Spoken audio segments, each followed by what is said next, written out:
Namo tassa bhagavato arahato sama sambuddhassa. Namo tassa bhagavato arahato sama sambuddhassa.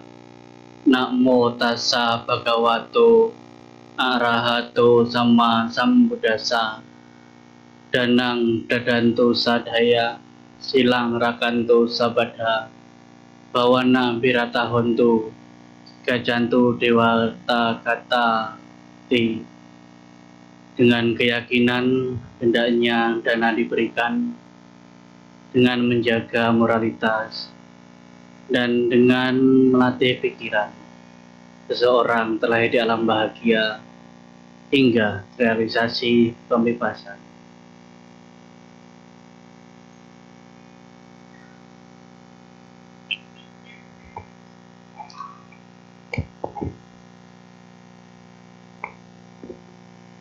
Baik, pertama dan yang utama, terima kasih kepada pemimpin Puja Bakti dan pembawa acara tadi, dan para Romo Ramani, para hadirin semuanya, Neji, dan para sahabat-sahabat Dhamma. Sebelumnya terimalah salam Budi, salam Dharma, Namo Buddhaya, Namo Amitabha. Apa kabar? Bapak Ibu, apa kabar? Apa kabar? Bohong. Kenapa Bapak Ibu sering berbohong? Ketika ditanya apa kabar, jawabannya selalu baik. Padahal saya yakin di ruangan ini ada yang sedang tidak baik-baik saja. Biasa ketika Bante tanya apa kabar, jawabannya berbeda. Ketika tanya apa kabar, jawabannya biasa saja. Bapak Ibu, apa kabar? Apa kabar? Nah, masih bohong. Apa kabar? Biasa saja. Ulangi ya, apa kabar? Kenapa Bapak Ibu biasa saja?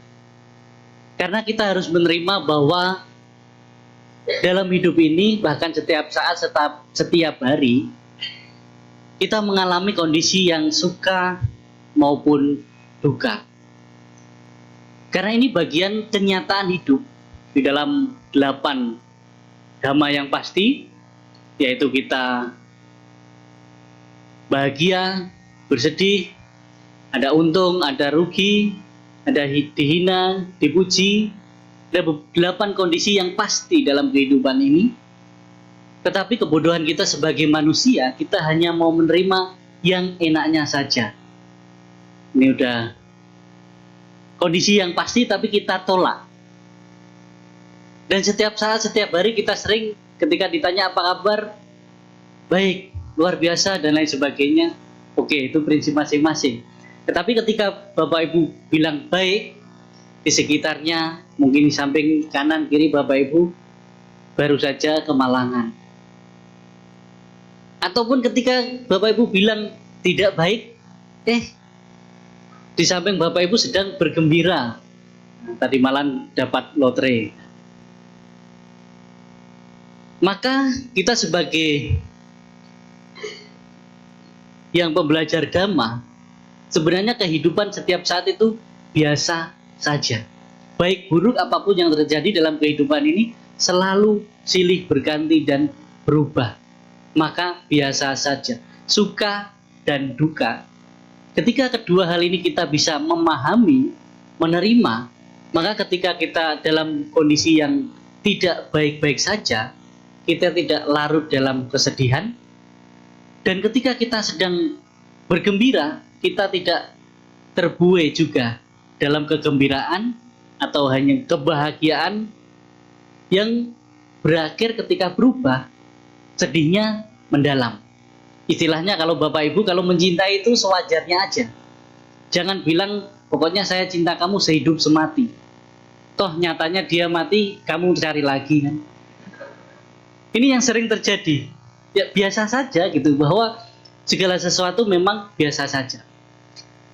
Dan Bapak Ibu, topik kita pada hari ini, saya semalam baru dari Medan dan ketika mau naik pesawat baru dikabari oleh tim saya tentang topik hari ini. Topiknya tadi kalau nggak salah tentang melepas ya, melepas harta dan tahta. Ini sebenarnya kurang lengkap ya, karena hanya 2 harta dan tahta aja. Pantas bapaknya cari lagi terus. Kita ada harta, tahta, wanita, dan tambah 1 kita sebagai umat Buddha adalah tahayun. Harta, tahta, wanita, tahayun. Kenapa Bante bilang ada 4 ta yang perlu kita latih untuk bersikap biasa saja dan pada akhirnya kita belajar untuk melepas? Karena ini adalah salah satu belenggu ataupun hal-hal yang kadangkala membuat kita tidak terarah dalam melatih pikiran kita. Contoh hal yang kecil, bahkan latihan kita sekarang itu lebih berat, berbeda dengan Pangeran Siddhartha, Bapak Ibu. Di awal kita belajar dari Pangeran Siddhartha ketika jalan-jalan dari istana melihat 4 peristiwa penting. Peristiwa yang pertama, Pangeran Siddhartha melihat apa? Orang tua. Bapak Ibu sekarang nggak usah keluar istana, nggak usah keluar rumah, tengok kanan kiri belakang, lihat nggak orang tua? Bagaimana perasaan Bapak Ibu? Hah? Biasa saja kan? Ini bedanya Pangeran Siddhartha dengan kita. Pangeran Siddhartha ketika melihat orang tua, beliau mengalami yang namanya andilau. Kenal andilau? Nah, bukan, itu kembaran saya itu. Andilau, antara dilema dan galau. Wah, dia tanya kepada Cana-Cana, ini manusia bagaimana? Kok keriput begini? Kok sudah jalannya udah nggak tegak lagi? Ini apa? Orang atau apa? Ya begitulah, pangeran ini namanya orang tua. Setiap orang lahir mengalami usia tua. Loh, berarti saya juga dong? Iya. Disitulah Pangeran Siddhartha semakin galau. Nah, ketika mengalami kegundahan, kegalauan itu, di situ Pangeran Siddhartha merenung bahwa saya harus mencari sesuatu supaya saya nggak tua. Manusia pada sekarang, ya mungkin Bapak Ibu di sini sebagian lah kita terlihat masih imut-imut. Ya, bentar lagi amit-amit. Kalau Pangeran Siddhartha orang dulu usia tua direnungi. Nah, orang sekarang usia tua ke Korea, operasi plastik, ya kan, tambah hidung, janggut dan lain sebagainya. Tetapi pada akhirnya juga akan mengalami perubahan. Disitulah hal yang harus kerap kita renungi. Momen yang kedua, Pangeran Siddhartha melihat orang sakit. Bapak Ibu, kapan terakhir Bapak Ibu melihat atau bersama orang sakit? Kapan? Wah, sekarang saya aja lagi sakit, berarti ini kakinya kelamaan duduk gitu. Ketika Bapak Ibu mungkin ke rumah sakit kemana? Ya ketika di samping orang sakit, ya udah, nggak apa-apa, nanti juga cepat sembuh. Ya, gitu aja kita. Setelah pergi dari situ ya biasa saja. Kita nggak benar-benar merenungi bahwa, oh saya juga akan mengalami sakit. Di situ untuk belajar kita bagaimana tidak terlalu terikat. Selanjutnya Pangeran Siddhartha melihat orang mati. Bapak Ibu, kapan terakhir ke rumah duka? Mungkin ada beberapa hari yang lalu Bapak Ibu ke sana. Pas di sana bilang turut berduka cita ya gitu. Pulang dari situ juga ke klub malam. Ya kan? Joget-joget bahagia, bahkan merayakan hal kebahagiaan yang lain. Ternyata turut berduka cita hanya omongan di situ. Tetapi kita sebenarnya kan biasa saja. Belajar dari hal ini saja yang membedakan Pangeran Siddhartha dengan kita. Maka Bapak Ibu, latihan kita itu sekarang harus ekstra. Untuk belajar melatih itu pun harus ekstra. Dan bedanya zaman Buddha sama sekarang, Bapak Ibu, tadi ketika pemimpin kebaktian memimpin permohonan Dhammadesana, Brahma Caloka Dipati Sahampati, artinya Sang Buddha dimohon untuk memberikan Dhammadesana karena ada sedikit debu di mata mereka. Zaman Sang Buddha sedikit debu di mata mereka. Sekarang katarak, nggak sedikit lagi gelap. Hal seperti ini juga, inilah hal yang harus, perjuangan yang harus benar-benar kuat Bapak Ibu. Dan hal lain lagi, kita sebagai umat Buddha terkhusus di Indonesia memiliki keberuntungan bisa belajar Buddhis dari versi manapun, tradisi manapun, negara manapun, dari tingkat yang paling dasar hingga tingkat yang paling tinggi. Ada plus minusnya kita sebagai umat Buddha di Indonesia. Nilai plusnya kita bisa belajar banyak hal.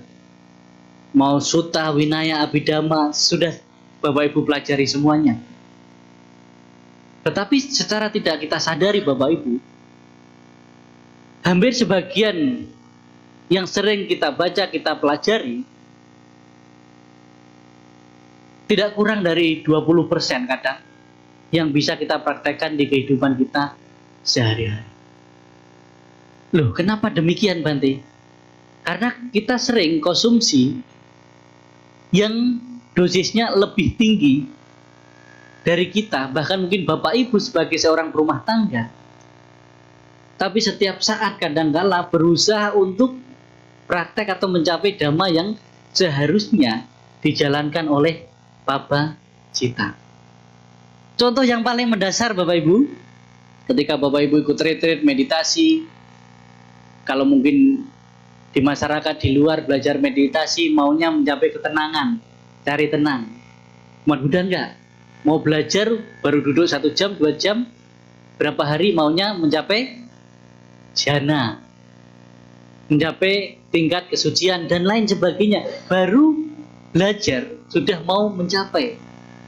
Pas pulang nanti ke wihara lagi, diskusi sama Bante, Bante kemarin saya meditasi berapa menit, saya lihat Buddha, saya melihat alam lain, saya melihat makhluk-makhluk yang tidak kelihatan.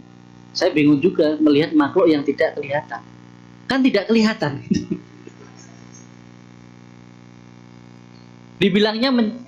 dibilangnya oh saya udah bisa melihat, dibilangnya indigo. Bapak tahu kan indigo? Indigo bisa melihat-lihat. Nah ini indigonya beda. Indigo, indikasi gangguan otak. Fenomena baru di kalangan umat Buddha sekarang ini Bapak Ibu. Kalau di dalam Dhamma dibilangnya vipallasa. Nah ini plus minusnya ada maka kita ketika belajar Dhamma Bapak Ibu perlu yang namanya hati dan hati-hati. Dengan hati, walaupun Dhamma yang paling mendasar yang untuk kehidupan kita sehari-hari, hal-hal yang simpel, yang sifatnya mendasar, itulah yang kita latih. Mungkin materi pada hari ini lumayan berat untuk Bapak Ibu. Bagaimana untuk belajar melepas tentang harta, tahta, wanita, tahayul. Sulit. Setidaknya boro-boro melepas harta. Bagaimana kita belajar untuk mencari atau mendapatkan materi dengan cara Dhamma, dengan cara ajaran Buddha, itu hal yang paling mendasar. Apakah sudah selama ini mata pencarian kita itu benar? Boro-boro melepas tahta, apakah sudah saya selama ini mencapai kedudukan, jabatan, lain sebagainya, sudah secara benar sesuai Buddha Dhamma? Ini ada hal yang paling mendasar yang harus kita perbaiki dahulu. Nah, hal-hal inilah bagaimana kita sebagai umat Buddha, misalnya mata pencarian yang benar, daya upaya yang benar, praktek dhamma yang setidaknya praktek dhamma yang sesuai dengan dosis kita, Bapak Ibu. Dosis. Maksud Bante dosis kita di sini adalah ketika kita sebagai Bapak Ibu sebagai umat Garawasa belajar dhamma, porsinya adalah untuk rumah tangga dan praktek untuk rumah tangga. Paling mendasar, bagaimana kita belajar untuk berdana. Berdana adalah latihan untuk kita melepas. Bagaimana untuk menjalankan sila, untuk disiplin keseharian kita. Bagaimana kita belajar untuk mendisiplinkan pikiran. Bijaksana mana yang memang harus saya lakukan, yang saya ucapkan. Ini adalah meditasi yang simpel sederhana adalah mendisiplinkan pikiran kita.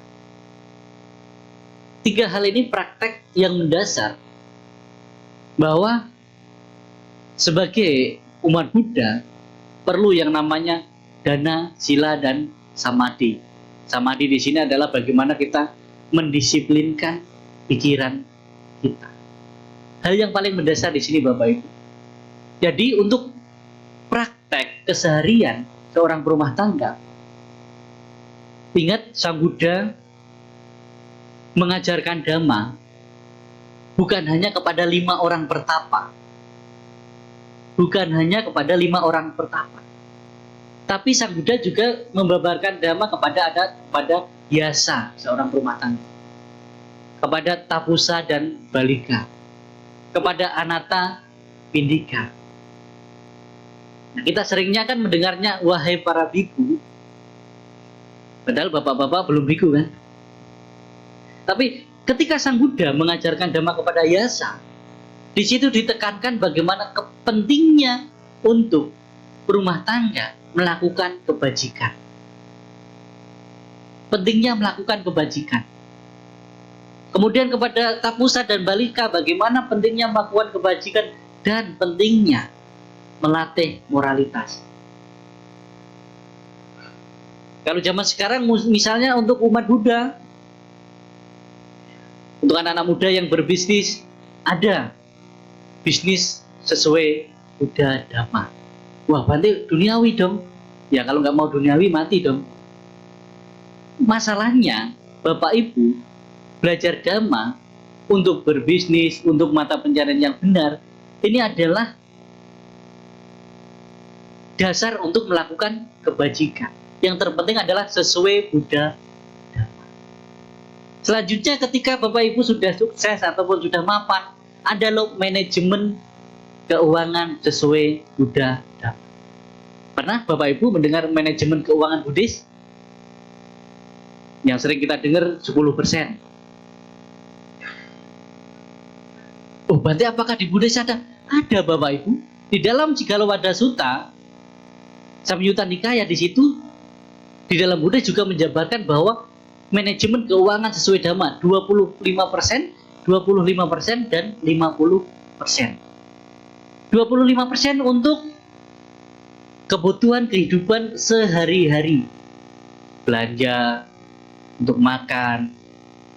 Pokoknya kehidupan sehari-hari untuk dapur, untuk makanan, untuk jajan dan lain sebagainya 25%. 25% lagi di situ untuk bisnisnya, untuk ke orang tua, untuk ke anak, sekolah, uang sekolah dan lain sebagainya.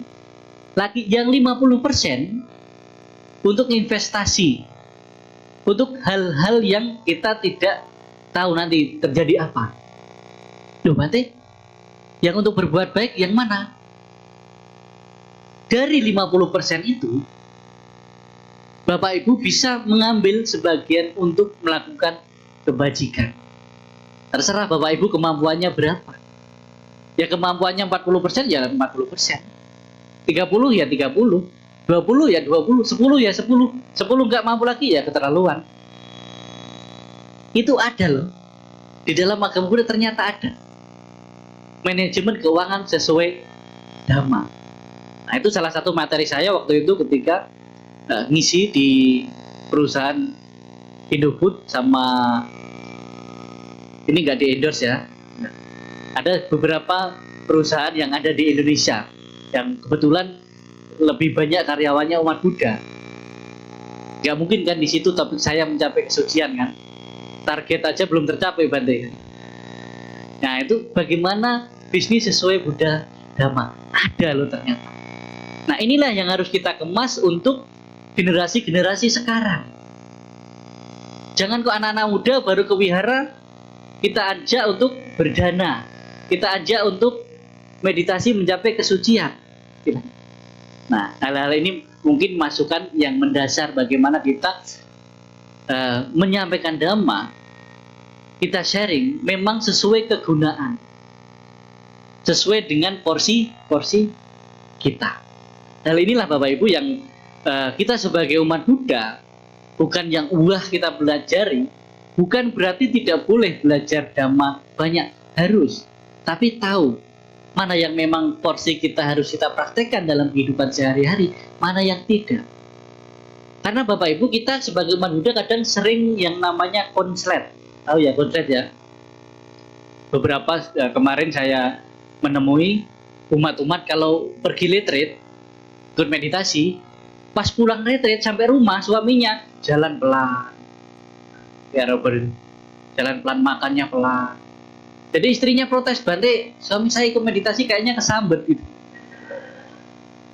Ingat Bapak Ibu, pas Bapak Ibu pergi ikut meditasi atau pabaca, Bapak Ibu di situ menjalankan kehidupan pabacita. Kalau radio, frekuensi itu 002. Kalau menjadi orang berumah tangga itu 001. Saat kehidupan berumah tangga, Bapak Ibu ya sewajarnya menjadi manusia. Jalannya sewajarnya, makan sewajarnya. Ketika Bapak Ibu berlatih, ya langsung di situ frekuensinya berbeda, sesuaikan. Pokoknya pulang latihan, pulang retreat, pulang kembali ke menjadi orang biasa. Jangan malah kayak aneh, seolah-olah aneh. Pulang belajar Dhamma, pulang-pulang nanti nggak mau ini, nggak mau itu, nggak boleh ini, nggak boleh itu. Ya istrinya bingung atau suaminya bingung. Nah, maka suaminya kadang ya udahlah, istri saya tukar tambah aja Bante. Kan gawat jadinya. Itu loh, jadi kita belajar Dhamma harus menggunakan hati dan namanya hati-hati.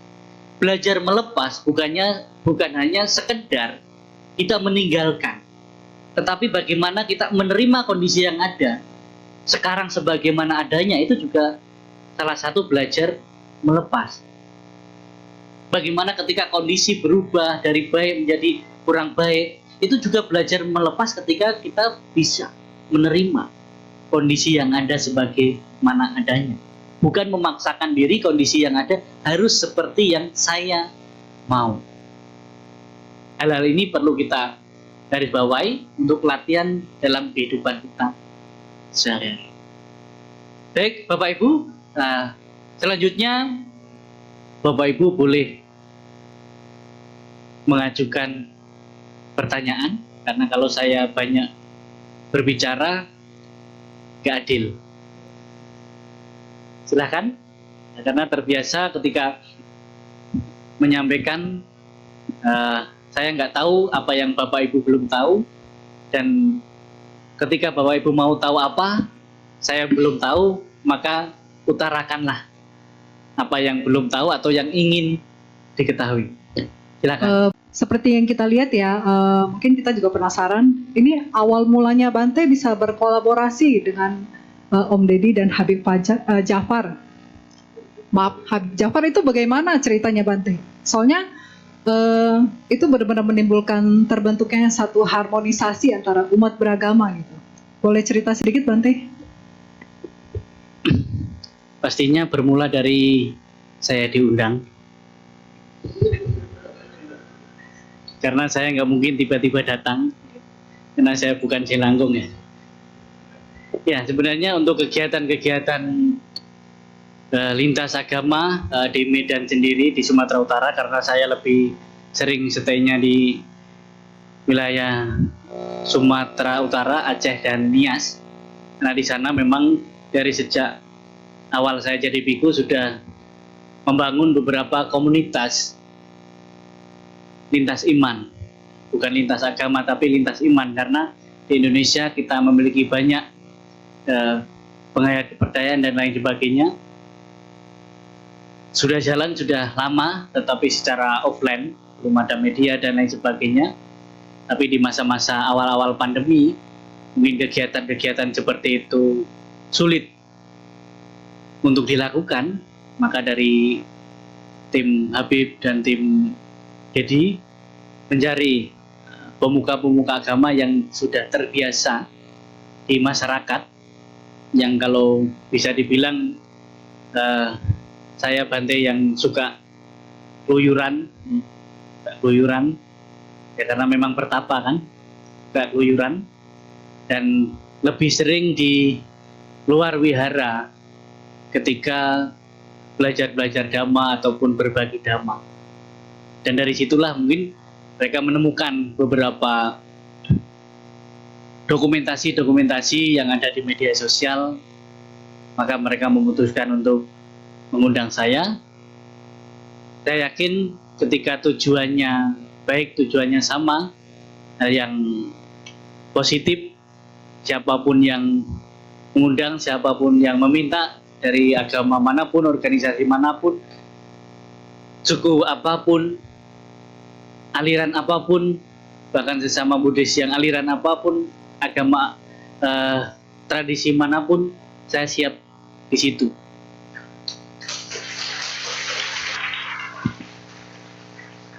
Dan itu menjadi salah satu kesempatan bagi saya untuk mengabdikan diri. Karena Bapak Ibu, saya seorang biku, tapi saya juga masih manusia. Maka kehidupan sebagai manusia harus bisa bermanfaat bagi manusia lainnya. Karena kita terlahir sebagai manusia yang berharga, harus bermanfaat bagi manusia lainnya, bukan memanfaatkan manusia lainnya untuk kita bertahan hidup. Dan kita sebagai manusia tidak cukup hanya berkembang biak, tetapi harus berkembang baik. Itulah yang membedakan kita manusia dengan makhluk lain.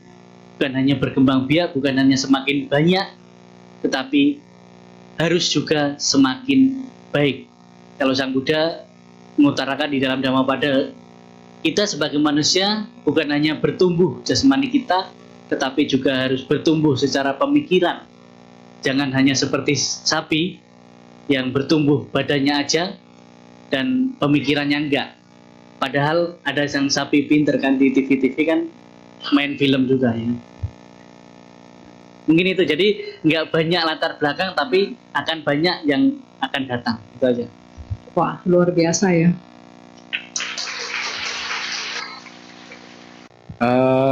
Tadi sempat Bandes sebutkan bahwa melepas dan kemelekatan itu bukan hanya harta, tahta, tapi ada wanita dan tahayul.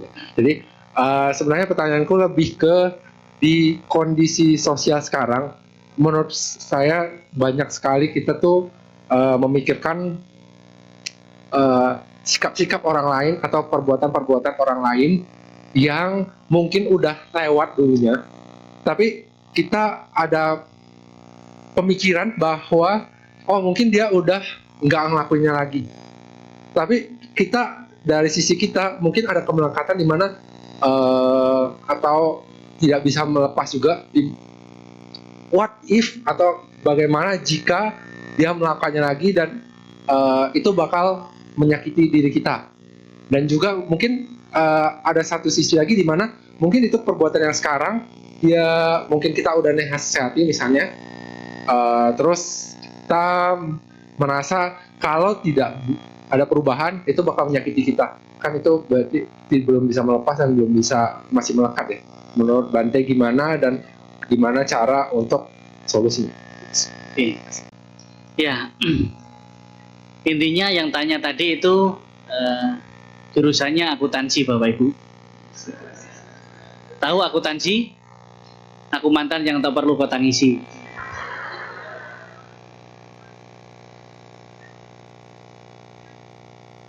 Baik, melepaskan yang memang sudah pergi itu kadang lebih mudah. Tapi melepaskan yang masih ada dan bahagia bersama orang lain itu yang susah. Ya. Apa apalagi melepaskan orang yang kita benci tetapi masih hidup di situ-situ aja. Itu penderitaannya bertubi-tubi. Kebodohan bagi kita adalah ketika kita membenci seorang dan kita menderita, tapi kenapa kita rawat dan ulangi itu berkali-kali? Ini adalah penderitaan yang kita sengaja adalah membenci yang kadang-kala membuat dada kita sesak. Bapak Ibu kalau lihat orang benci, yang membenci dan kita benci sama orang itu, lihat aja kan dada kita sesak.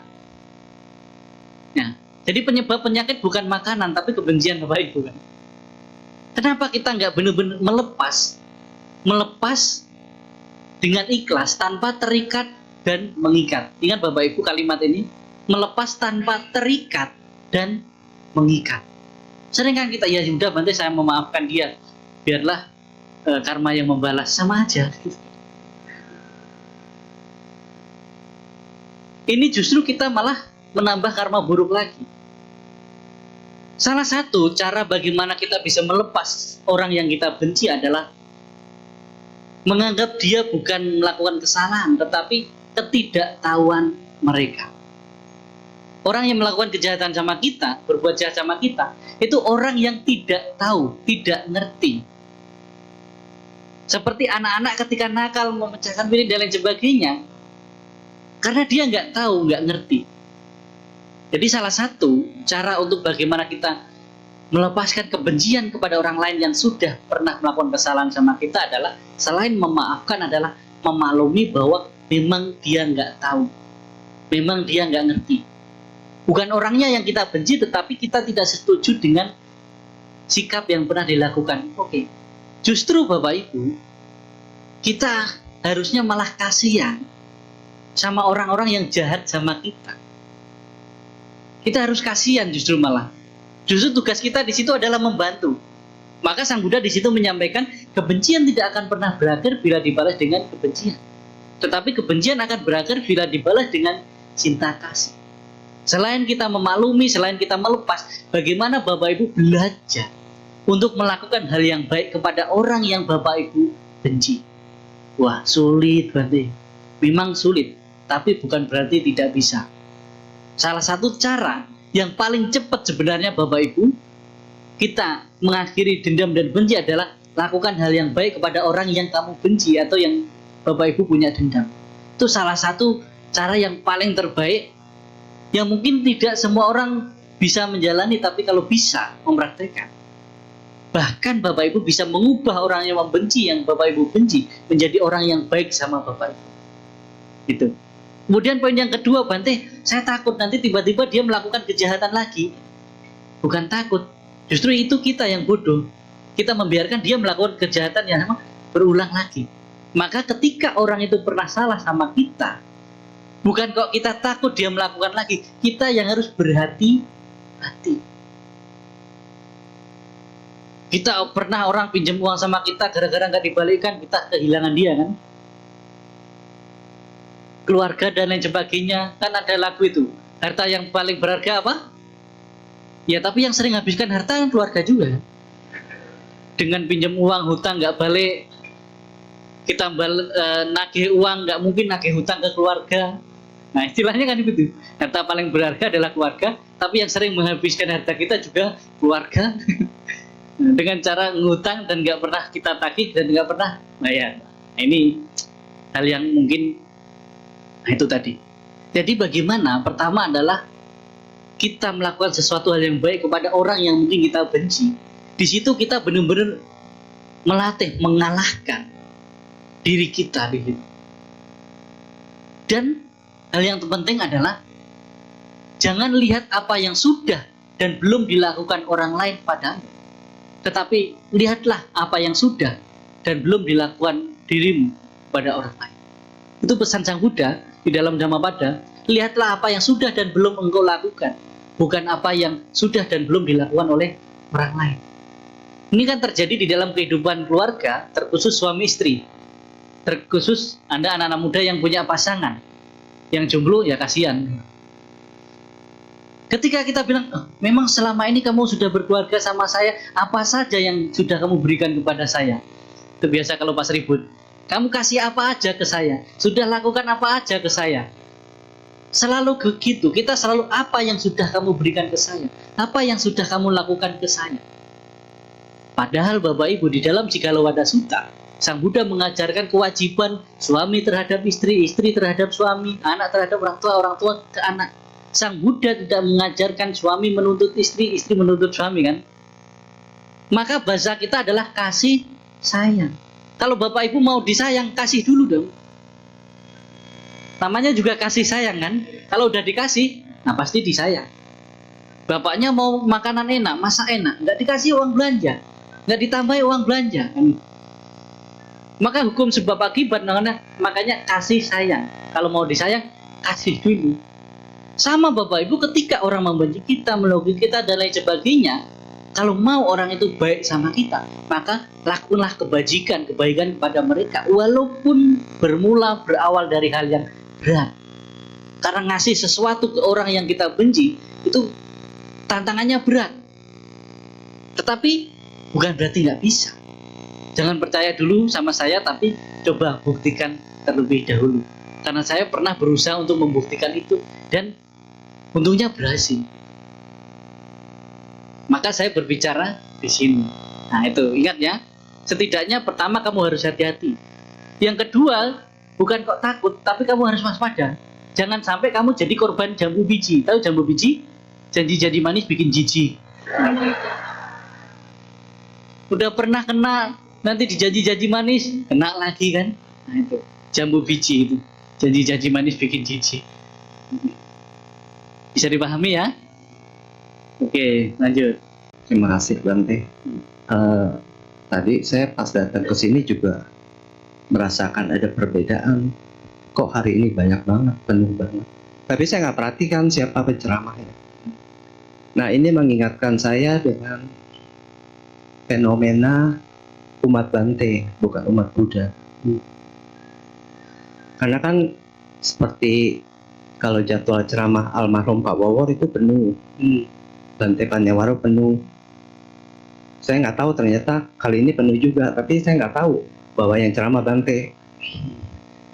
Pertanyaan saya, karena begitu populernya, ini saya cerita dulu sedikit aja.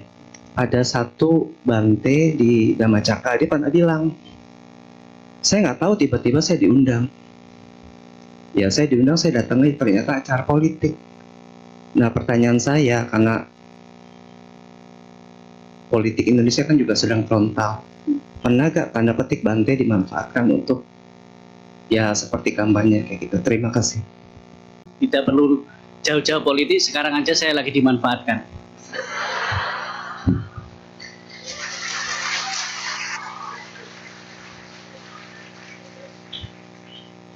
Maksudnya seperti apa Bapak Ibu? Beberapa kali sebenarnya saya pernah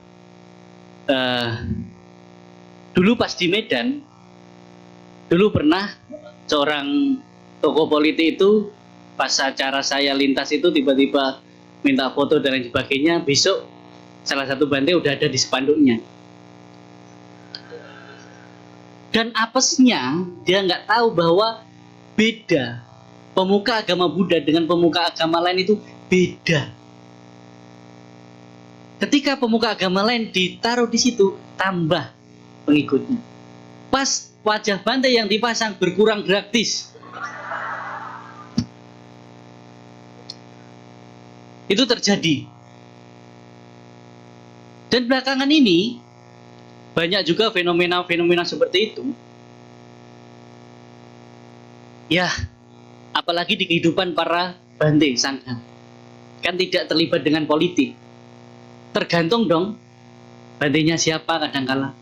Ya kalau Bantenya senior, ketika ketemu politik itu bahasa di bawahnya kedekatan Bante dengan tokoh agama. Kedekatan tokoh-tokoh dengan Bante. Tapi kalau muda seperti saya, Bante berpolitik. Bukan masalah dimanfaatkan atau enggak. Kalau saya sampai sekarang, bahkan wihara, acara apapun yang sebenarnya kan dimanfaatkan untuk bagaimana supaya umat banyak hari ini misalnya, dimanfaatkan untuk hal yang baik dan bermanfaat, silahkan manfaatkan saya biasa pria panggilan memang.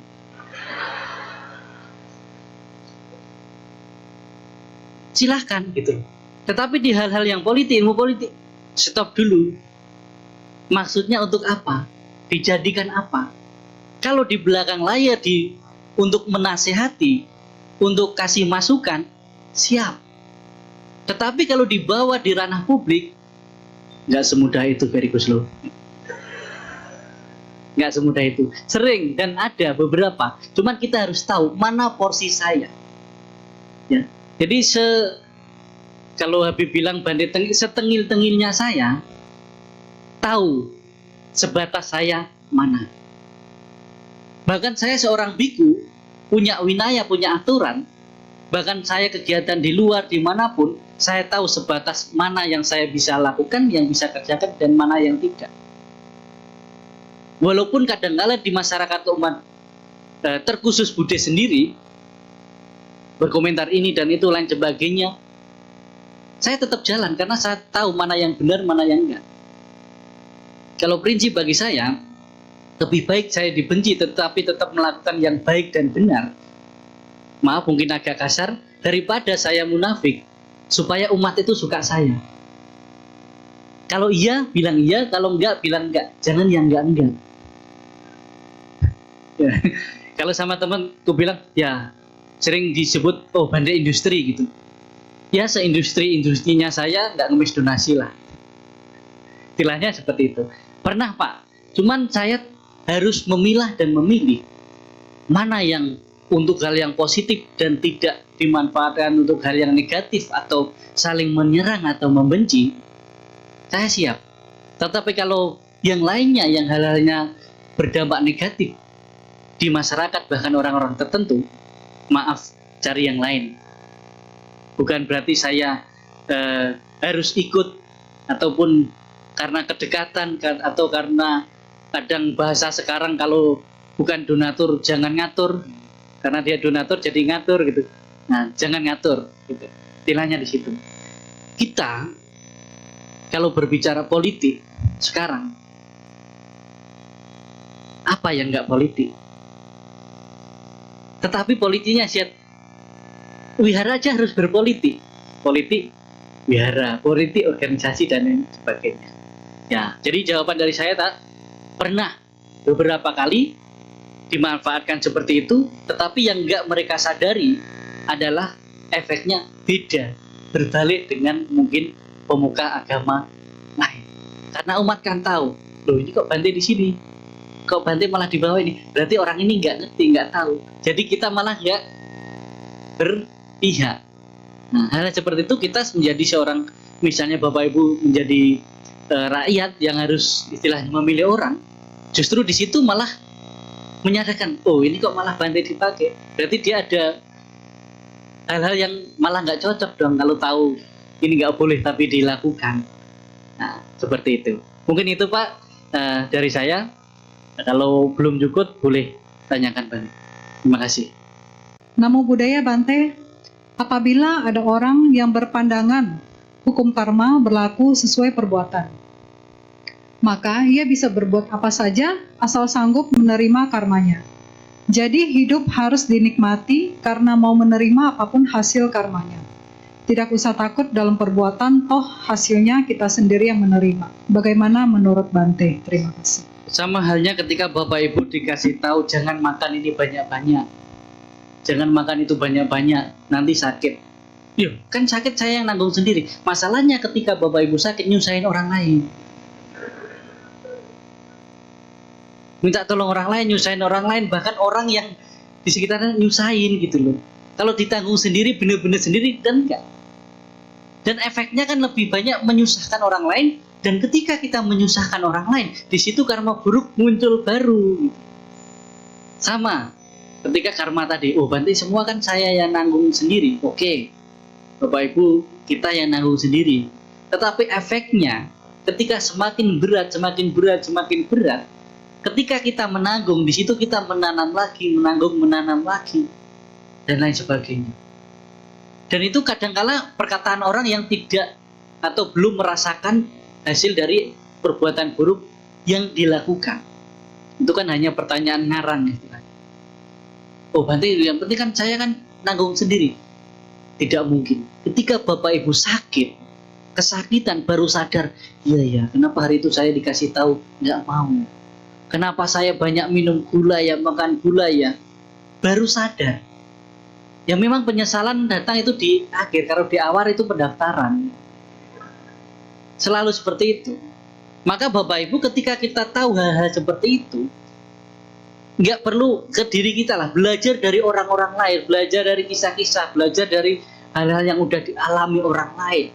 Misalnya orang ketika bekerja tidak sesuai dhamma, mencari materi kekayaan tidak sesuai dhamma, nggak usah tunggu kehidupan yang akan datang. Kehidupan saat ini ada, kadang menderita, sakit-sakitan, kemalangan dan lain sebagainya terjadi. Nggak ada mereka benar-benar mampu atau sanggup menghadapi karma buruk yang mereka lalui. Walaupun memang awalnya berlalu, tetapi penderitaan itu siapa yang tahu? Kita minta ampun kan ketika sudah diinjak. Tapi ketika kita berbuat buruk nggak apa-apa, nanti kan saya yang menanggung sendiri. Tapi ketika diinjak orang lain, kita akan merasa kesakitan, baru minta ampun. Kenapa harus minta ampun? Karena sebelumnya ketika dia menyakiti orang lain, tidak menyadari bahwa disakiti itu nggak enak gitu. Ibaratkan kalau kita merasa sakit dipukul orang, jangan mukul orang, itu hal yang simpel. Bukan kok saya mukul orang, nggak apa-apa kan nanti saya yang nanggung sendiri. Tetapi ketika kita dipukul, kita juga kesakitan dan kita juga minta ampun. Itu hal yang sebenarnya simpel, sepele, sederhana. Kama saka, kama dayada, kama yani, kama bandu, kama pati sarana, yang kama karisanti, kalianang wa, papa kangwa, tasa dayada bawisanti. Tidak ada orang yang benar-benar menderita, dia siap menerima akibat karma buruknya. Tapi bagaimana dia berusaha, harus berbuat baik, melakukan baik, karena seseorang mengalami atau ingin, atau harus merasakan kebahagiaan itu sendiri. Gitu. Terima kasih. Ini untuk penanya yang di bawah terjawab ya. Mungkin ada yang mau bertanya lagi? Ya, silakan. Namo Buddhaya Bante. Pertanyaan saya, di Buddhis itu kan kita diajarkan untuk selalu berbuat baik ya Bante. Tapi ada kalanya kadang di saat kita berbuat baik, baik itu di rumah, di keluarga, di kantor, maupun lingkungan teman, ada hal-hal baik yang menurut kita melakukannya untuk baik untuk mereka, tapi ternyata dipandang salah oleh mereka. Nah, dari hal itu, sekarang jadi kita lebih berhati-hati dalam berbuat baik dan milih-milih orang untuk Bante. Menurut Bante, bagaimana menyikapi hal ini? Terima kasih Bante. Terima kasih. Pertama yang ingin saya sampaikan ke Bapak Ibu, ketika kebaikan dan kepedulian kita tidak dihargai orang lain, disitulah kita sedang belajar tentang ketulusan hati. Dan ketika kebaikan dan kepedulian kita nggak dihargai orang lain, ingatlah hal itu akan sangat berharga bagi diri kita sendiri di suatu hari nanti. Ketika Bapak Ibu berbuat baik, mengharapkan orang itu baik kepada kita, di situ bukan kebaikan, tetapi di situ adalah suatu transaksi atau jual beli istilahnya.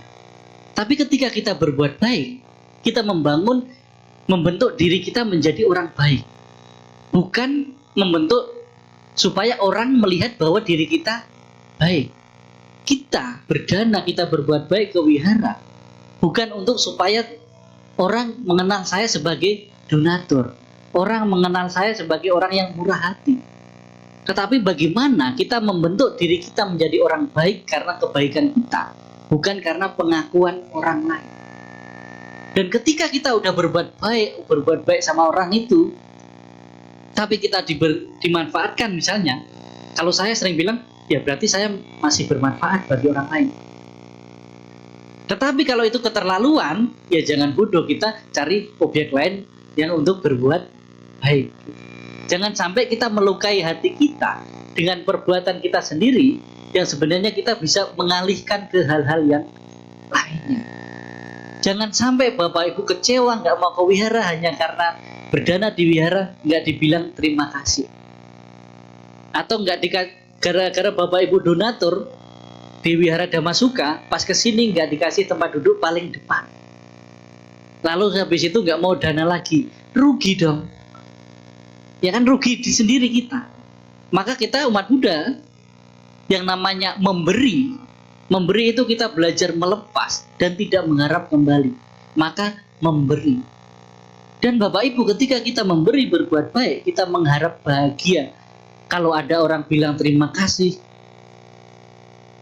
menghormati kita, menghargai kita, di situ sebenarnya jebakan bagi kita.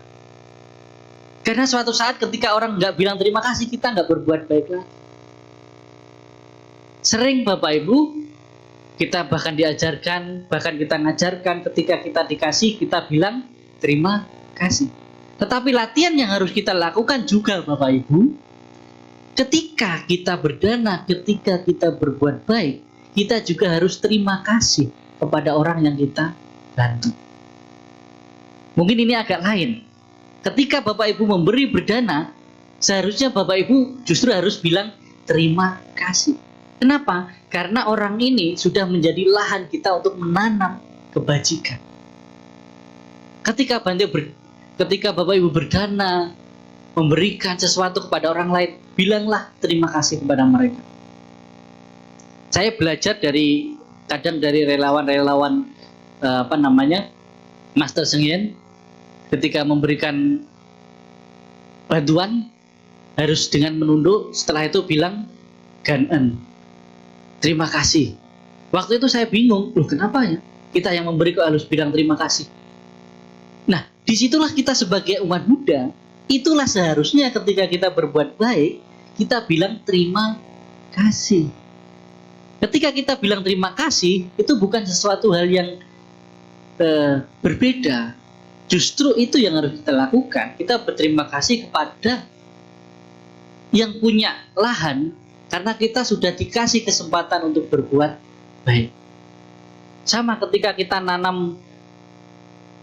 petani menanam padi, mereka akan berterima kasih kepada alam, kepada bumi. Bukan alam yang berterima kasih kepada manusia, tapi manusia terima kasih kepada alam karena sudah beri kesempatan untuk menanam di situ.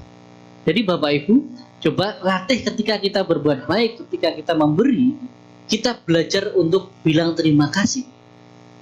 Dan di situ memberi, berbuat baik bukan hanya sekedar untuk memupuk kebajikan kita, tetapi belajar untuk melepas. Ketika kita berdana barang, kita di situ sesungguhnya sedang belajar melepas sedikit yang kita anggap milik kita, yang sesungguhnya tidak ada yang benar-benar milik kita.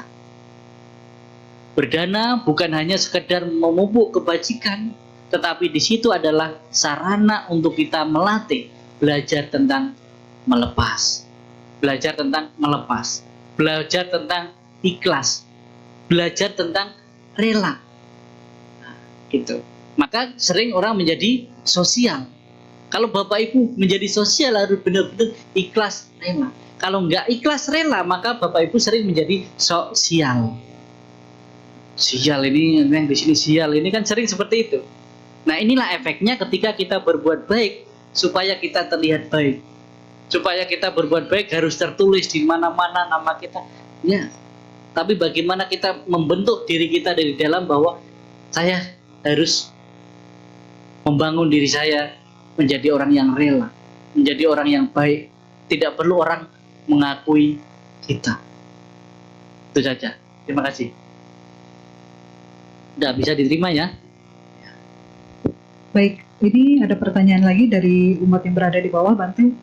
Namo Buddhaya, Bante, izin bertanya, apakah white lies bisa ditoleransi dalam bisnis? Jika kita dalam bisnis selalu menginginkan lebih, apakah ini kemelekatan? Jika iya, bagaimana agar selalu dalam koridor Buddha Dharma? Terima kasih. Berharap lebih ya, istilahnya lah. Ya kalau itu sesuai kemampuanmu dan kamu bisa, ya tidak masalah. Kalau sesuai kemampuan dan bisa, dan harus sesuai dengan Dhamma, tidak menyalahi aturan-aturan sesuai Buddha Dhamma. Ingat Bapak Ibu, pekerjaan yang kita lakukan, target yang kita lakukan, Yang terpenting adalah kita menerima efeknya. Siap menerima, istilahnya gini, menerima, ya kalau memang tidak sesuai target, ya nggak apa-apa. Kalau ini tidak membuat dirimu menderita, dan kamu yakin dengan kemampuanmu, kenapa tidak? Bedakan antara keserakahan dan hal yang harus dicapai, ataupun kemampuan kita yang bisa menghasilkan sesuatu yang sepadan dengan diri kita. Yang tidak pas kadangkala diri kita adalah penderitaan yang kita sengaja adalah menginginkan keinginan orang lain menjadi keinginan kita juga. Kita berusaha keras, berhasil mampu seperti orang yang capai. Maksudnya bagaimana Bapak Ibu? Kita sering membandingkan diri kita dengan orang lain. Dengan bilang saya harus lebih baik dari orang lain, saya harus lebih sukses dari orang lain, saya harus lebih kaya dari orang lain. Maka disitulah Bapak Ibu tidak akan pernah selesai. Karena orang lain gak akan pernah ada habisnya. Tetapi kalau Bapak Ibu tanamkan di dalam diri bahwa saya harus lebih baik dari diri saya sebelumnya. Saya harus lebih sukses dari diri saya sebelumnya. Dalam hal praktek, saya harus lebih berhasil dari diri saya sebelumnya. Ketika Bapak Ibu berusaha setiap hari, setiap saat lebih baik dari diri kita sebelumnya, maka di situ tidak ada tekanan dan tertekan. Tetapi kalau kita harus berusaha terus menjadi lebih baik dari orang lain, lama-lama juga nggak akan pernah selesai. Gitu. Nggak mungkin kita bisa memenuhi kebutuhan itu. Seorang bijak menyampaikan, dunia ini cukup untuk memenuhi kebutuhan seluruh manusia. Tetapi dunia ini tidak cukup untuk memenuhi satu keinginan manusia. Mahatma Gandhi pernah bilang demikian. Semua dunia ini sebenarnya cukup untuk memenuhi semua manusia, tetapi tidak cukup untuk memenuhi satu keinginan manusia atau keserakahan manusia. Nah, kembali ke pertanyaan tadi, kalau itu memang sesuai porsi dan kemampuan kamu, dan ingat prosesnya sesuai dengan Dhamma, ya tidak masalah. Ya sah-sah saja. Yang terpenting kita harus siap ketika kita siap melangkah, ketika ada tantangan, rintangan menghadang di situ, kita harus siap menghadapi. Itu. Jadi mengerti ya? Yang tidak terlihat kan di bawah. Baik, mungkin masih ada waktu, ada yang ingin bertanya secara langsung, mungkin yang terakhir. Oh masih. Oh, sudah terjawab Bante. Wah, hebat, luar biasa ya Bante ya. Belum bertanya sudah terjawab. Ini ada pertanyaan terakhir ya Bante, secara tertulis, Sukihotu. Bagaimana pandangan Bante mengenai indigo atau peramal yang bisa melihat masa depan dan atau masa lalu? Pandangan ya, pandangan saya gelap sih.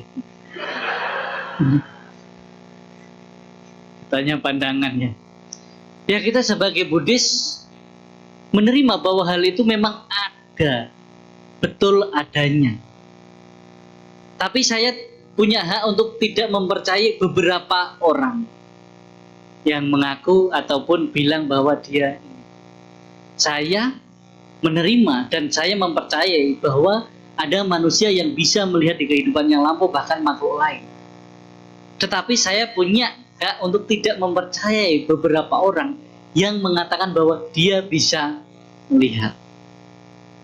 Dan hal tambahan lain adalah Bapak Ibu juga tidak ada larangan di Buddhis Bapak Ibu mempercayai hal itu. Tetapi juga harus bijaksana. Apalagi efek-efeknya. Ketika Bapak Ibu dikasih tahu bahwa Bapak Ibu harus ini, harus itu, jalankan kalau itu memang hal yang positif. Tetapi ketika merugikan kehidupan Bapak Ibu sendiri juga harus bijaksana. Apalagi kalau Bapak Ibu datang ke saya ketika saya lihat Bapak Ibu, oh ini kurang bagus, kamu harus berdana berapa puluh juta. Tidak sesuai kemampuan. Nah, itu Bapak Ibu disitulah terjebak pada kondisi-kondisi justru malah yang membuat Bapak Ibu menderita. Kita punya masa lalu, kita punya masa depan, tetapi yang terpenting adalah bagaimana usaha kita sekarang, di sini, dan saat ini. Karena hidup kita itu masa lalu, masa sekarang, masa depan, tambah satu lagi, kita harus bisa masa bodoh. Ya karena belakangan ini sebenarnya fenomena seperti ini muncul di masyarakat, bahkan ada akun TikToknya, bahkan live ya ini Bante kodamnya kalajengking gitu. Ini bisa kemasukan Kuan Im, ya, Dewa Kuan Gong, apa lain sebagainya gitu.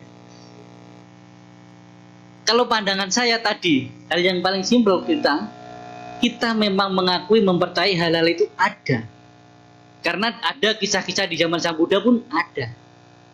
Bahkan ibunya Pangeran Siddhartha ketika nggak melahirkan Pangeran Siddhartha pun diramal juga.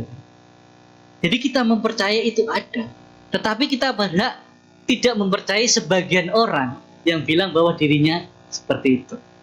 Maksud ya, yang Bante ngerti ya, Bante maksud tadi ya, kita jangan sampai terbawa oleh hal-hal seperti itu, tetapi justru malah merugikan diri kita, menyeret diri kita, bahkan kita jadi ikut-ikutan seperti itu dan melabelkan diri kita bahwa indigo, beneran jadinya dikasih gangguan otak, stres karena habis hartanya.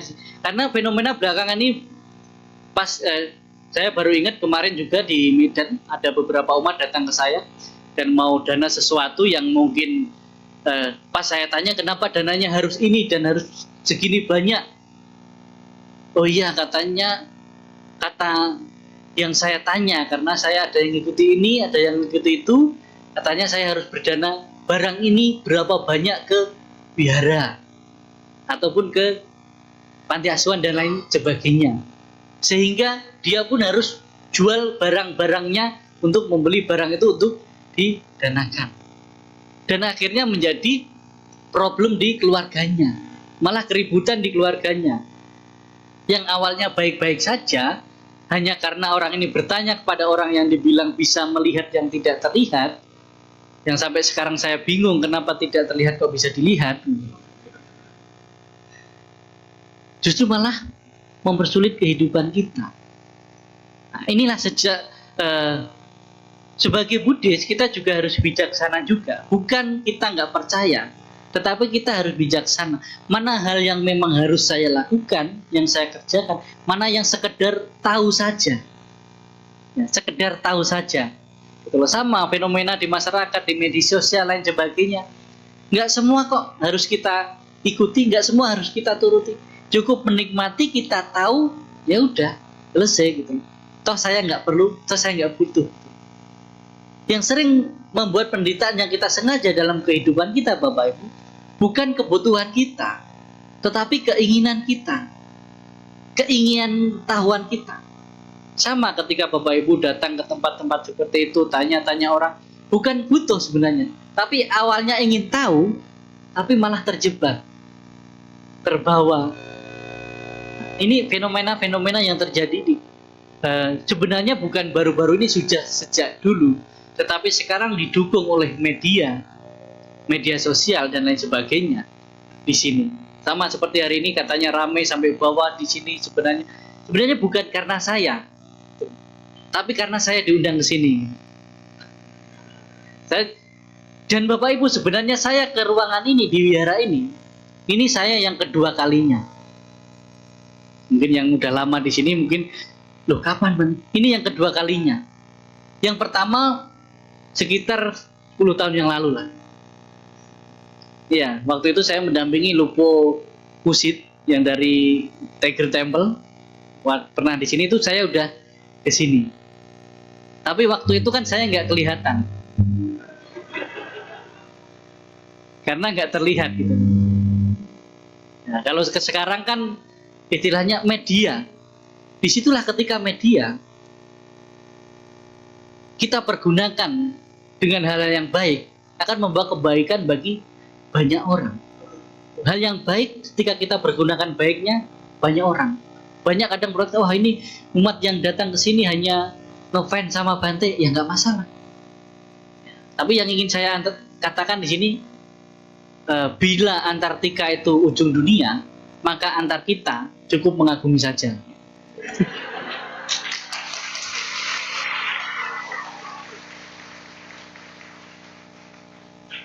Jadi Bapak Ibu, balik ke topik tadi karena katanya pertanyaan terakhir, tapi masih ada waktu lah ya kan. Masih ada satu lagi, berarti bukan terakhir. Inilah kalau wanita ngomong gitu. Oh, kamu yang terakhir bagi saya, masih ada satu. Tapi ini pertanyaannya kayaknya mau modus nih Bante. Apa itu? Katanya terima kasih sama dengan kita terima terus kasih lagi.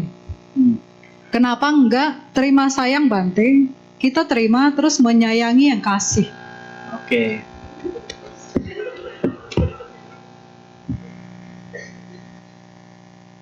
Terima kasih. Terima sayang ya. Menerima dan kita menyayangi yang kasih. Ya sebenarnya itu kan efek dari kebajikan kita. Sama seperti yang Bante bilang tadi, kasih sayang. Kalau udah dikasih, sayang. Sayang belum tentu dikasih kan kadang. Karena ada sayang bertepuk sebelah tangan. Itu hal yang menderita disengaja kan, kamu suka dia, dia suka yang lain kan. Sama seperti hal ini. Kalau kita terima kasih, menerima, nanti kita mengasihi mereka, itu hal yang biasa di masyarakat. Hal yang wajar dan sering kita lakukan. Tetapi kita terima kasih dua-duanya, kita yang mengucapkan terima kasih dan kita nggak menerima apapun, itu latihan yang harus kita latih. Maka di dalam dasa paramita 10 kebajikan, yang pertama adalah dana parami. Bapak Ibu, dana parami tadi udah saya sebutkan bahwa itu bukan tentang hanya memupuk kebajikan, tetapi belajar melepas. Kenapa 10 kebajikan kok hanya pertama harus dana parami Bante? Karena Bapak itu untuk belajar, untuk melepas sesuatu, kita harus mulai dari melepas hal yang kecil tadi ya, materi-materi kita. Maka dibilang tadi yang awal saya bilang tadi, Danang dadantu sadaya, silang rakantu sabada, bawana birata hontu gajantu dewata kata. Hendaknya sila dilatih dengan baik. Hendaknya dana itu diberikan dengan benar. Hendaknya pikiran itu didisiplinkan. Dan di situ membawa kebahagiaan kita di kehidupan sekarang sampai kehidupan yang akan datang. Dan kenapa dana sila samadhi? Ketika Bapak Ibu menjalankan praktek dana, memang itu mudah, tetapi kebajikannya kecil. Kalau mau kebajikannya besar ditambah dengan menjalankan sila, memang lebih sulit, tapi kebajikannya lebih besar. Lebih besar lagi dan lebih sulit lagi ditambah dengan meditasi. Jadi dana sila samadhi itu pun prosesnya berbeda-beda, semakin sulit. Maka kelahiran-kelahiran selanjutnya juga berbeda-beda. Maka kita di dalam agama Buddha bahkan surga dan neraka bukan hanya satu kan. Surga di dalam agama Buddha berapa? Berapa? Biasa takut salah ini. Berapa di dalam agama Buddha surga? 26 tingkatan surga. Neraka? 4. Kenapa banyak Bapak Ibu? Kenapa nggak hanya 2? Kenapa nggak hanya 1 masing-masing? Ya kalau 1 Bante rugi lah. Udah jadi Bante, nggak nikah, nanti di surga ketemu bapak lagi. Ketemu ibu lagi. Dari cara hidup aja udah membedakan. Pasti surganya beda-beda dong. Kelahirannya juga beda-beda. Bahkan kita sebagai manusia aja berbeda-beda. Ada yang beruntung, ada yang cukup, ada yang buntung kan? Ada yang beruntung, ada yang buntung juga. Kok kenapa terjadi? Ya disebabkan oleh kebajikan-kebajikan sebelumnya berbeda-beda. Ibaratkan kalau hanya mau terlahir dalam surga, Bapak Ibu gampang. berdana berbuat baik, alam surga. Kalau ditambah menjalankan sila, alam dewa yang lebih bagus. Kalau ditambah meditasi, alam dewanya lebih tinggi lagi. Setidaknya yang kebajikannya berapa persen, ya ruangannya ber-AC lah. Kalau kebajikannya kurang, ya duduknya di bawah ini kan. Beda kan, nggak secara langsung.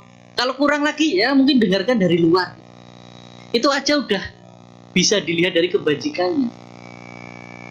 Maka kadangkala kebodohan kita adalah kita membandingkan dengan orang lain yang kita harusnya sama dan lain sebagainya. Dan satu hal lagi yang ingin saya sampaikan dan penting sekali, dan kita semua sering mengalami hal itu. Bapak Ibu mungkin ada yang pernah berkata demikian, Bante, saya sering ke wihara, saya sering berbuat baik, saya sering berdana. Kenapa kok malah kehidupan saya kok begini-begini saja? Kadang malah semakin susah. Kok bisnis saya nggak maju-maju? Bisnis saya nggak berkembang. Keluarga saya kok malah berantakan. Tapi Bante, tetangga saya yang nggak pernah ke wihara, nggak pernah berbuat baik, kok malah makin kaya? Kok malah makin berkembang? Pernah Bapak Ibu berpikir demikian? Pernah? Kita semua pernah seperti itu. Kenapa? Seharusnya Bapak Ibu kita balik. Untung saya sering berbuat baik. Untung saya sering ke wihara. Untung saya sering menjalankan sila. Kalau tidak, mungkin kehidupan saya sekarang lebih buruk, lebih hancur. Nah, inilah yang jarang kita sadari. Kita sering kenapa. Sama halnya ketika Bapak Ibu naik motor, pakai helm jatuh. Walaupun saya tahu yang kesini semua bawa mobil.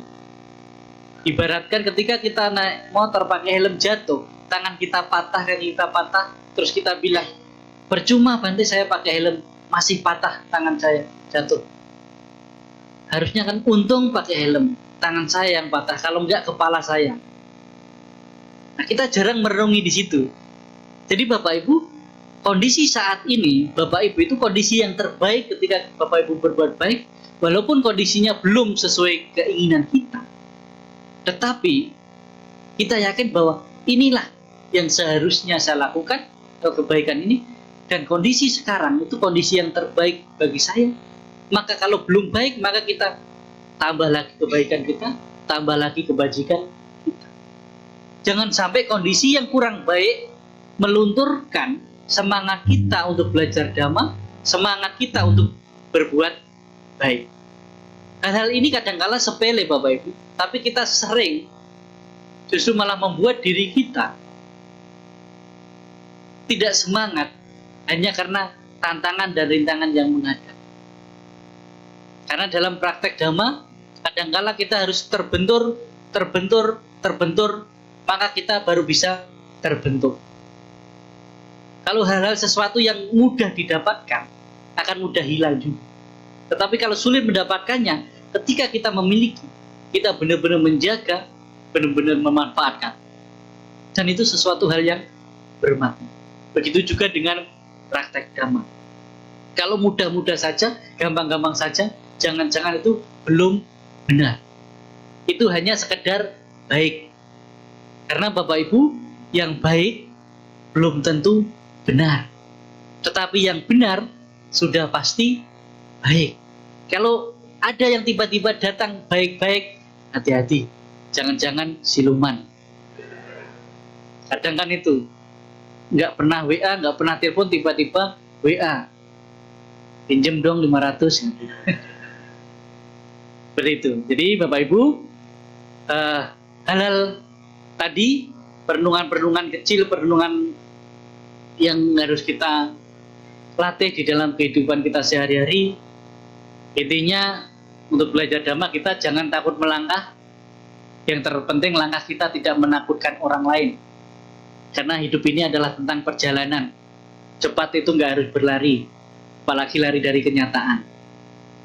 Karena kita sering lari dari kenyataan, tidak menerima kenyataan, bahkan kita tidak pernah menghadapi tantangan dan rintangan, tapi kita menghindari hal-hal yang sulit yang seharusnya kita lalui atau kita lewati. Dalam hidup ini Bapak Ibu, tidak ada yang namanya masalah. Yang ada hanyalah tantangan dan rintangan. Kalau kita menganggap bahwa hidup ini ada masalah, maka akan terasa berat. Tetapi ketika kita menyadari bahwa hidup ini adalah tantangan dan rintangan, maka harus kita lewati. Anak-anak muda tahu bahwa hidup ini seperti main game. Kalau Anda mau naik level, berarti harus siap tantangan dan rintangan. Ketika naik level lagi, tantangan dan rintangan makin berat, harus dilewati lagi, maka akan naik level lagi. Kalau mau terus naik level sampai garis finish, harus siap dengan tantangan dan rintangan yang lebih susah, yang lebih berat. Jangan anggap itu sebagai masalah, karena ketika anggap sebagai masalah, akan terasa berat. Tetapi anggaplah itu menjadi tantangan dan rintangan. Maka ada upaya untuk melewati, menyelesaikan. Dalam hidup ini tidak ada tantangan dan rintangan yang tidak bisa diselesaikan. Kalau nggak bisa diselesaikan, kita harus lewati. Bapak Ibu tidak terlalu berpikir, jangan terlalu berpikir berlebihan. Dalam hidup ini kalau kita bilang masalah, hanya ada 2 masalah. Yang pertama, masalah yang bisa diselesaikan. Yang kedua, masalah yang tidak bisa diselesaikan. Poin pertama, kalau masalah itu bisa diselesaikan, ngapain terlalu dipikirkan sampai stres? Lawang bisa diselesaikan nggak? Yang kedua, masalah tidak bisa diselesaikan. Lawang nggak bisa diselesaikan kok dipikirkan. Ya kan? Berarti dalam hidup ini kalau kita anggap tantangan dan rintangan harus lewati. Kalau kita anggap masalah, ada 2 masalah. Masalah yang bisa diselesaikan dan masalah yang tidak bisa diselesaikan. Kalau memang itu bisa diselesaikan, nggak usah stres, selesaikan. Kalau memang itu nggak bisa diselesaikan, ya nggak usah stres, lalu nggak bisa diselesaikan kok. Kalau memang itu udah lewat, udah berlalu, ya dilepaskan. Kalau memang itu menjadi masa depan yang bisa diupayakan, ya upayakan dengan hati-hati. Kemanapun kita melangkah, tinggalkan jejak kebaikan dan kebenaran. Tadi, ketika kita berbuat baik, ketika kebaikan kita tidak dihargai orang lain, maka belajarlah bahwa kita sedang belajar tentang ketulusan hati. Karena hidup ini harus dijalani dengan hati dan hati-hati, jangan sampai melukai lain hati. Karena ketika hidup kita melukai lain hati, maka hati kita juga suatu saat akan terluka. Jangan remehkan kebajikan walaupun kecil, karena itu akan menolong di kesulitan-kesulitanmu yang besar. Dan jangan remehkan kejahatan walaupun kecil, karena kadangkala itu menjadi api malapetaka bagi kehidupan kita. Hal kecil yang baik harus kita perbesar, hal buruk kecil harus benar-benar kita tekan, dan tekan. Ingat pesan terakhir Sang Buddha, Wayadamata Sangkara Apamadena Sampadeta, bahwa segala sesuatu yang berkondisi yang tersusun dalam kehidupan ini tidak ada yang tetap, tidak ada yang pasti, tidak ada yang permanen. Maka kita harus berusaha, berjuang dengan sungguh-sungguh. Dari diri sendiri, untuk diri sendiri, oleh diri sendiri. Kehidupan kita di luar diri kita adalah di luar diri kita. Tapi untuk menyempurnakan kehidupan kita, kita harus berinteraksi, berlaku baik kepada apapun yang ada di sekitar diri kita.